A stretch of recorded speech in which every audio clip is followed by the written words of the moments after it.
Welcome to another edition of Smalltalk for You.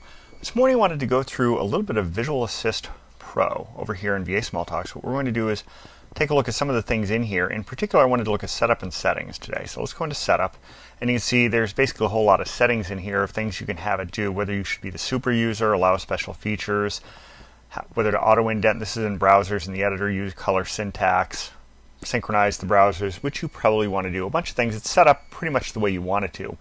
But there are a whole bunch of other things, auto corrections, which may not work all that well with the code completion. So, some of this you may not want in here, some of it you may want.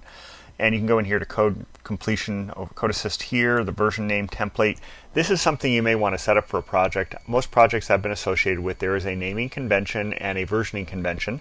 You can set all that stuff up here, so you can have, leading names, version strings, whether to, follow ABC or numeric, all that kind of stuff. And there are a bunch of other settings in here that'll leave you to follow, things like the hover help, the embedded mode, and all of these things. That's just in the setup. Now if you go down one more, Tools, VA Assist Pro Settings, you see there's a whole bunch more stuff here.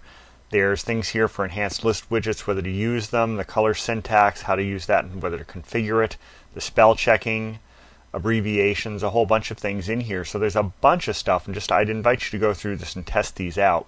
You can turn super user mode on or off.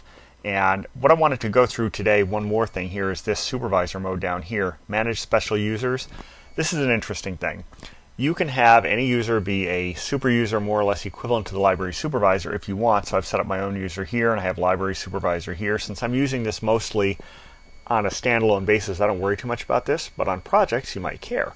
So you'd want to determine who's a normal user and who's a special user with access to super user mode in VA Assist Pro and the normal super user stuff that VA has in it from the get-go. So these are things you can set up and you can go through in VA Assist Pro. I'll continue with more of this the next time because there's a whole lot of other things I wanted to cover in VA Assist Pro. So that's about it for today. Until next time, have fun with whatever Smalltalk you're using.